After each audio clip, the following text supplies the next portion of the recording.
Thank you, Mr. Secretary. Every week it seems that the crisis in our financial markets gets worse. A new dimension is added to the problem. Maybe every week is overstating it, but frequently at least. The most recent revelations appeared yesterday in the New York Times, the Wall Street Journal, both with articles indicating that the subprime problem had grown to the prime mortgage problem and it was now extending to credit in general, particularly for consumers. Is that happening, and what are the implications, if so, for the budget deficit and for the economy generally? Mr. Chairman, I will let me start with the capital markets and move into housing, which is related, and then the economy and your question on the deficit. We have been working our way through a period of stress in the capital markets since August, and in certain respects, there's been progress. When you look at some of the funding spreads in the shorter term interbank markets and so on, there's been real progress. Other markets aren't performing as we'd like them to see yet. I think it's going to take longer to work through that period. And the biggest focus that I have right there is encouraging our financial institutions to take losses, recognize the losses, and raise capital. And we've seen capital raising. I think we're going to continue to see it, and I think it's very important because, as you know, given your previous background, that banks, if they're not well capitalized and they are forced to shrink their balance sheet, then that has a negative impact on our economy, and we want them to continue to lend. You are right that to the extent that the economy is slowing, the housing downturn, the housing slump is continuing, and it hasn't run its course yet. There has been some modest erosion in other credit-related products to date. I continue to believe that this economy, although it's slowing markedly, I continue to believe that we're going to continue to grow. So I see growth slower, but continuing to grow. Very much believe that the risk is to the downside, but will continue to grow. And the biggest risk is housing, and we have programs to deal directly with housing. But another way of addressing that and getting to the issue that you raised is the stimulus package, which is designed to boost the broader economy and consumers this year. And so that's the measure to address that. In terms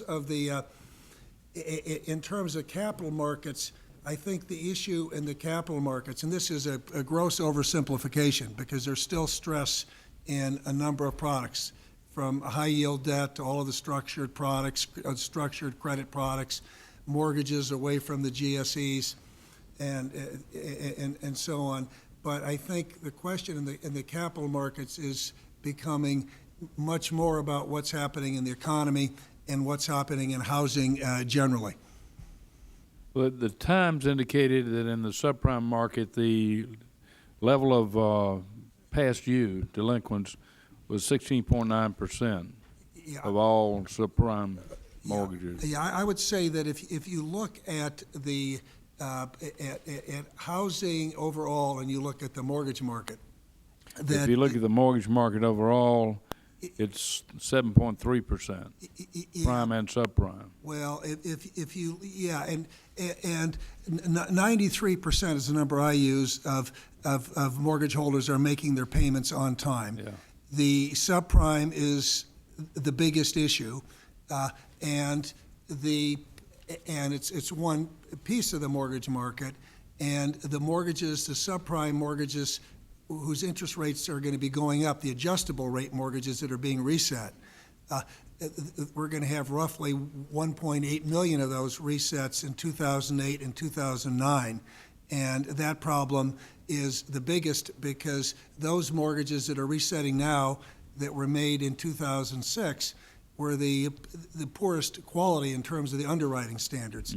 So I expect that portion of the mortgage market to get worse. But I think that's pretty well baked into what's going on in the capital markets. I think the markets understand that, and a lot of those markets, there have been downgrades and they've been repriced in the markets.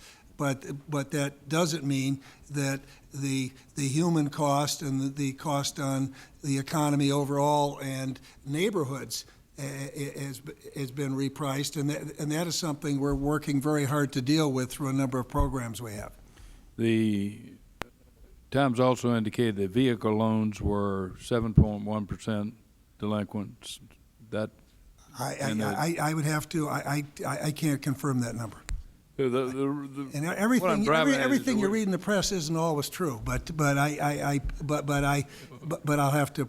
So I can't confirm that. I would certainly second that. The basic question is: Are we seeing the formation of a credit crunch like 90-91, when the administration was trying to stoke the economy and simply couldn't get it to get up off its feet and get going?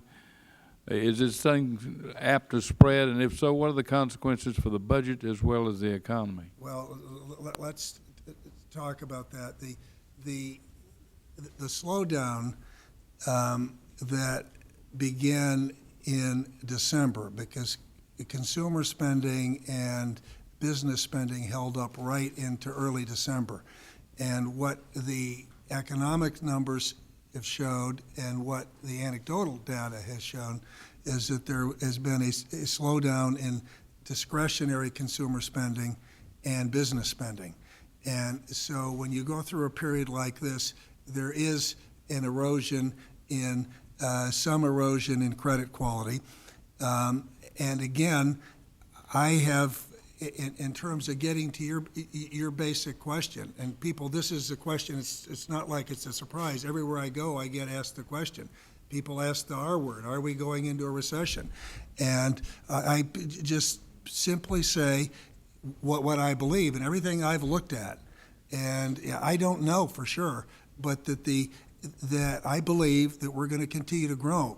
And so I see growth at a slower rate for a quarter or two, and the housing is what we need to watch closely, because that's the biggest risk. And it would be not only my hope, it would be my expectation that when we start getting these checks out at the beginning of May, that it will make a difference, and that we're going to continue to grow. But we're watching this very carefully.